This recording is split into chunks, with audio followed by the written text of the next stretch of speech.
The Prince Gambit. Power is never given, it is taken, and those who understand this truth early begin to see the world differently. While others dream of fairness, the future prince studies control. While others believe in loyalty, he studies ambition, because he knows that men are driven not by what is right, but by what they desire. In a distant kingdom, surrounded by silence and suspicion, there was a young prince named Armand who watched everything and trusted nothing. From a very young age, he noticed how words could be sweeter than truth and how smiles could hide intentions sharper than any blade. While other children laughed and played, Armand observed the court, the guards, the ministers, and even the king himself. He learned that a ruler is never alone.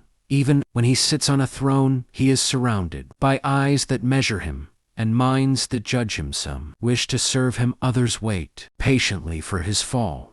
And this understanding shaped Armand into something different from the princes before him. As he grew older, he began to realize that strength alone does not secure power. Armies can win battles, but they cannot control hearts, and fear can command obedience, but it cannot create loyalty. Therefore, a prince must balance both. He must be feared enough to prevent rebellion and respected enough to avoid hatred. Armand often walked through the palace halls at night, thinking deeply about the nature of power. He questioned everything. Why do people follow? Why do they betray? What makes a man choose loyalty over ambition? And slowly, he discovered that most people do not follow truth. They follow benefit. They stay loyal as long as loyalty serves them, and they turn away the moment it no longer does. This realization did not make him cruel. It made him careful. He understood that kindness without control leads to weakness, and control without wisdom leads to chaos. So he trained his mind to remain calm. Even in moments of pressure, he learned to speak less and listen more, because information is the true currency of power. The court around him was filled with whispers. Alliances were formed in shadows and broken in silence. Every noble had a plan.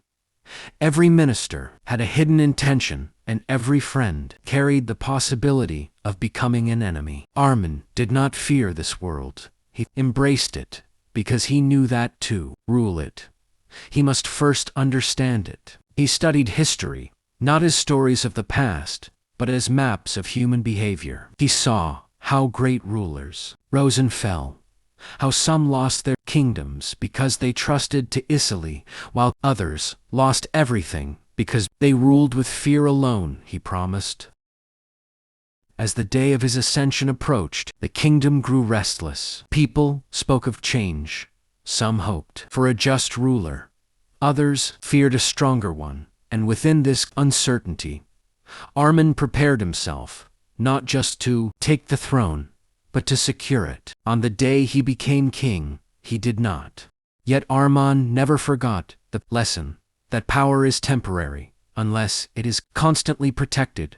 He remained vigilant, always aware that somewhere, someone was waiting for an opportunity to rise. In the end, his greatest achievement was not the battles he won or the alliances he formed, but the stability he maintained in a world that was always changing. He understood that the true gambit of a prince is not just to gain power, but to hold it without losing control of himself, because the moment a ruler becomes a slave to fear, greed, or arrogance, he has already begun to fall. And so Armand ruled not as a man who believed in permanent victory, but as one who knew that power is a game that never truly ends. It only passes from one hand to another, and only those who understand its rules can hold it long enough to shape history up to them under watch.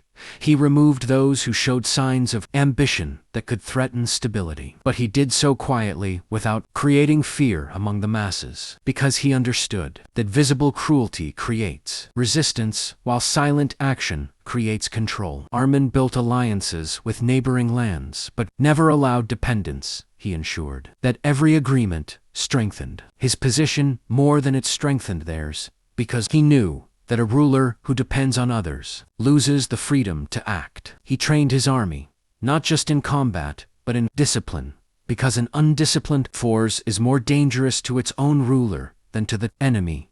He ensured that his soldiers were loyal not only to the crown, but to the system he created. As years passed, his rule became stable, but he never allowed himself to become comfortable. He constantly tested his advisors, questioned his generals, and observed his people, because he knew that stagnation is the beginning of decline. There were moments when he had to make difficult choices that weighed heavily on his mind, but he understood that leadership is not about choosing what feels right.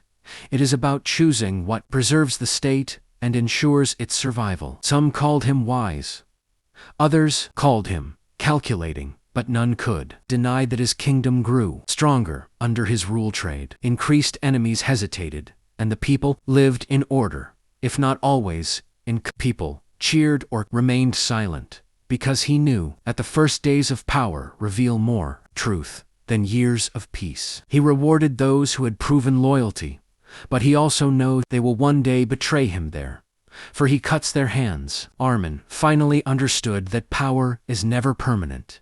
It is only held for a time. He strengthened his rule, mastered the game, but never tried to stop it, because the game of power never ends, it only changes hands. For more videos, don't forget to like, share, and subscribe.